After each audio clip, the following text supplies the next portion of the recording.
Once upon a time, in a big fluffy cloud, high up in the sky, lived a little raindrop named Drippy. Drippy was curious, oh, so curious.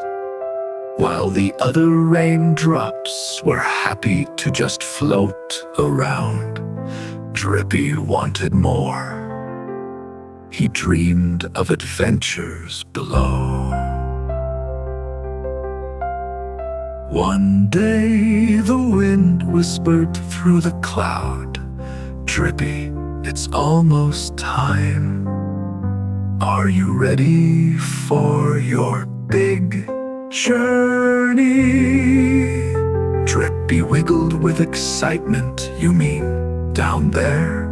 He peeked over the edge of the cloud, looking at the world far below. It was so colorful. Trees, rivers, mountains, all waiting for him. "But what if I get lost?"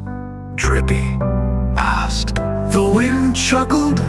"Don't worry, little one. Every raindrop finds their way, you'll see." And just like that, whoosh, Drippy fell from the cloud. Down, down, down he tumbled, spinning and giggling as he zipped through the sky.